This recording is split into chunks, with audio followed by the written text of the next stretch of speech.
Nikhil Naivadekar. I'm a software developer and I just got out of presenting at the Delhi and NCR JUG as a part of my India Java User Group Tour of 2018. And it was an amazing event, very well put up, and I'm really happy I could make it to Delhi in this trip. Thank you, sir. Thank you, sir, for being here in New Delhi Institute of Management. So, what kind of a basic skill sets are required to work in the information technology world?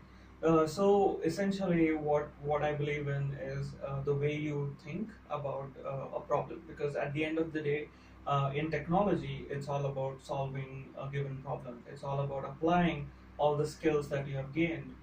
Let it be, an engineering student, a management student, a math major, a physics major, whichever one it is. Like at the end of the day, it's all about solving a particular problem.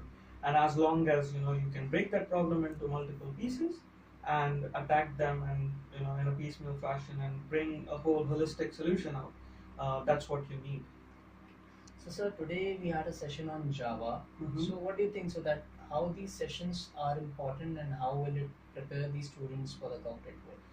So from the importance of the sessions, mainly it helps everybody keep abreast, and I'll explain how it helps the students in terms of the outreach that they get, because then they get to speak to speakers. The speakers get to actually socialize as well as network, and we get to meet different audience and get to understand from them as well.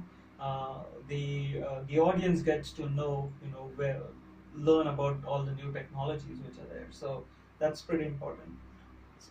And so, the last question is how would you like to associate yourself with New Delhi Institute of Management? So I love this venue. The facilities were phenomenal. So hopefully, if I get a chance to do a tour again, we can accommodate something and I can come back to Delhi and present again. Thank you, sir. Thank Thank you you. for being here. Yep. Thanks.